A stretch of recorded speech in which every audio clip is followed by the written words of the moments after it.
Hello everyone and welcome back to CryptoCone. My name is Mido and today we'll be looking at the current crypto news and market updates. Before we start, please smash that subscribe button, like this video and click the notifications bell so you don't miss any videos.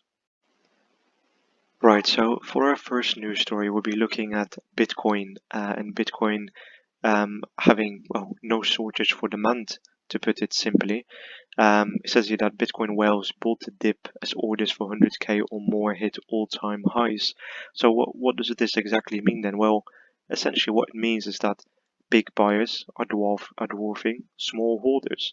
So there's more institutional investors, more companies coming into Bitcoin and buying Bitcoin, whereas retail investors, it seems to be, are avoiding Bitcoin because, well, I think that personally the boat is kind of sailed for people. People like me and you who are retail investors when it comes to buying Bitcoin, and all of that money, all of that profit from Bitcoin that retail investors have got is going into altcoins. But nonetheless, big institutions getting into Bitcoin is very good for the whole crypto market as a whole, especially in the bull run that we're in at the moment. Going further down here, it says that Bitcoin whales and institutions alike have made the most of the recent Bitcoin price dip, if you would like to call that, by buying big. So what does this mean then? Well, it says here that in an update on the March 9th, it says that buy orders of 100k and more were noticed on Binance. This means that it reached an all-time high in terms of buying on Binance. And this is very good for the crypto market, and it essentially shows that larger order buys are more frequent than ever in Bitcoin's history, because since Bitcoin's inception all the way up until maybe about 2017, it has initially and mainly been retail investors that have invested in Bitcoin, which is why in 2018 I think it was, we had that big market crash. And it didn't hold steady. We had that bear market for about 2 years, but now we're seeing that more investors are coming, more institutions and more investors are coming into Bitcoin, and what that is doing is holding Bitcoin at a higher level. And there's no doubt that Bitcoin probably will reach 100k at the end of this bull run. And it even says here that small allocations have plummeted in 2021, again indicating that retail investors are not really investing in Bitcoin anymore. And what this does, it matches an existing narrative that institutions are scooping up liquidity on exchanges, which surfaced during the recent bull run. And an example of this is here, with a major company or institution buying 12,000 Bitcoin from Coinbase. Now, this is insane. It just shows that institutions are becoming more confident in Bitcoin as a whole.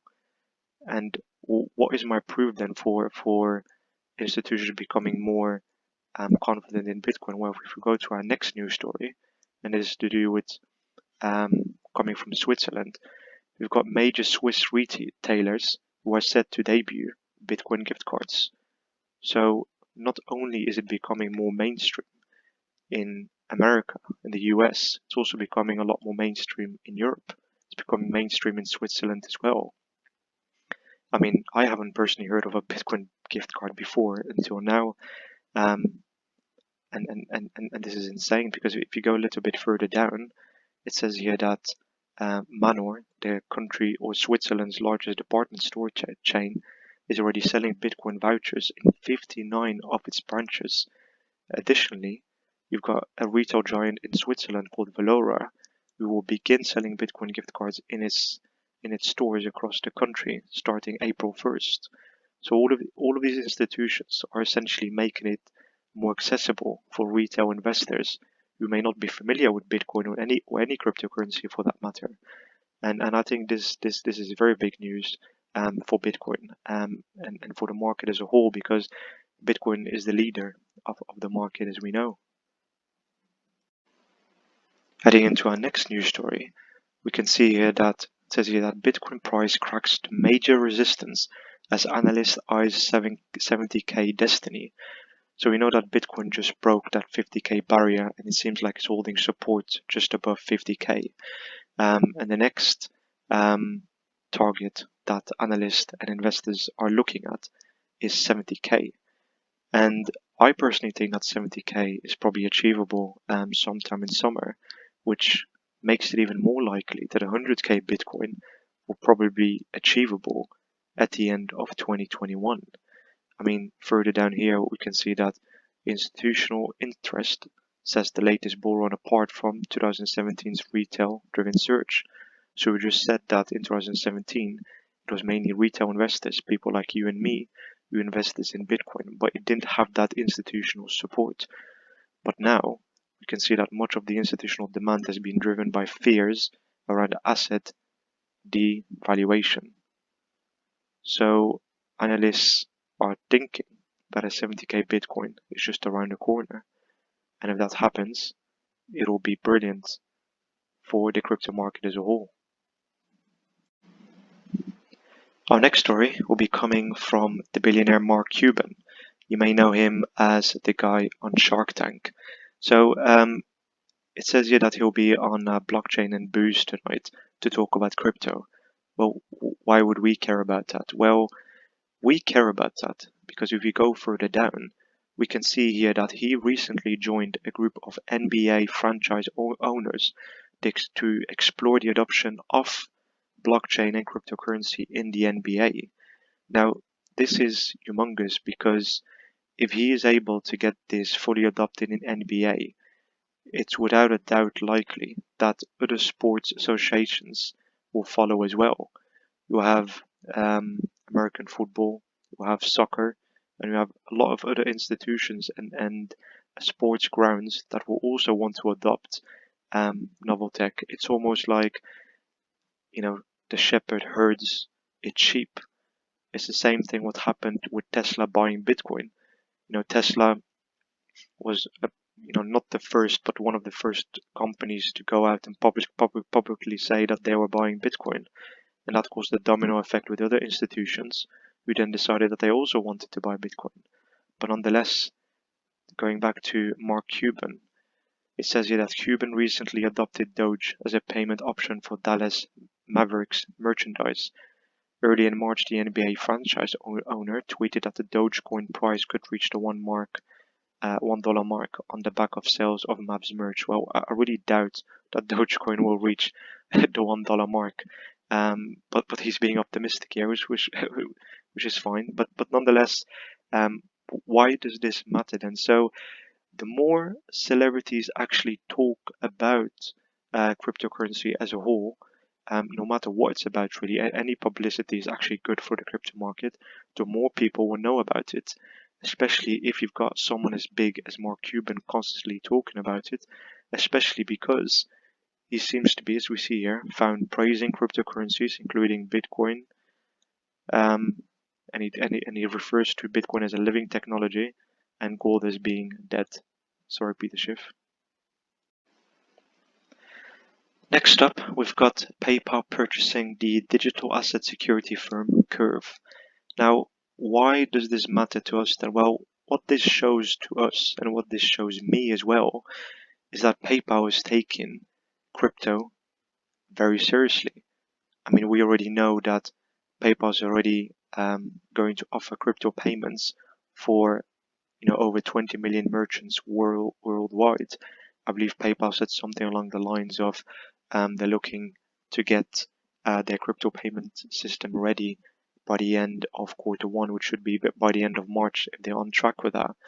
And this essentially means that it will open cryptocurrencies as a form of payment for many merchants all around the world. And once this happens, you'll notice that a lot of people will start to come in and get more interest in cryptocurrencies. And without a doubt, that will boost the market as a whole. So going back to PayPal purchasing this security firm, well, it just shows that they're taking crypto a lot more serious. And which is fantastic. I mean, he says here that they're looking to complete their acquisition before the third quarter of 2021. So again, very good that PayPal is getting more serious about crypto with everything that they're doing. And again, as we said before, it's essentially the shepherd herding the sheep. You'll find a lot more companies, for example, like MasterCard and Visa, who will also come on board because they recently announced that they're looking to also offer crypto payment services. So our last story for today is to do with NFT related altcoins hitting their new highs after Bitcoin price rallies 53k. Well, as you said before, we know that a bunch of institutional investors are getting into Bitcoin, but where does this leave retail investors, people like me and you? Well, for those of us who have invested in Bitcoin previously, that profit is most likely going into the altcoins, and in this case, is mainly going into NFT related altcoins. I mean, we know that NFT is the latest craze. I mean, you only have to look at CoinGecko or CoinMarketCap, filter it by say 7-day, for example, and you just have to look at the top 3 coins that have risen by over 400, between 400% to 111%. And do you see the similarities here? The top 3 here are all NFT related coins: Chiliz, Engine, Decentralized. Now, I'm not telling you to invest in these lot, especially because they look like they're all at an all-time high at the moment. You should never invest at an all-time high, but just keep in mind that NFT-related coins are on the rise at the moment, and you should have a look out for those that haven't got their due attention yet, and who most likely will explode on the back of this Bitcoin craze. So the last thing we'll do is look at the market then. So looking at the market, especially the top 10, we can see it's looking quite healthy. We saw Bitcoin go up by about 9% in the week, 6% of that being in the last 24 hours. Ethereum exploded by about 16% in the past week because Ethereum came out saying that they want to try and solve the gas problem in July 2021. I really doubt that will happen, but I mean, we all know that coins tend to go up and explode and boost up based upon good news, but we'll see. I would like Ethereum to stay as it is and go up because a lot of the coins are based on the Ethereum network, and Ethereum being in a good position is only good for altcoins that are on the Ethereum network. You can see BNB have also exploded by 80%. Cardano looks like it's doing well, although it did have that rallying back a little bit off the back of the mainnet. But nonetheless, I mean, it looks like the market is very good at the moment. Talking about the top 10 at least. And that is all for today's video. Let me know your thoughts in the comments below. And if you have enjoyed this video, then please subscribe, leave a like, put the notifications bell on so you don't miss another video. And I'll see you in the next one. Bye.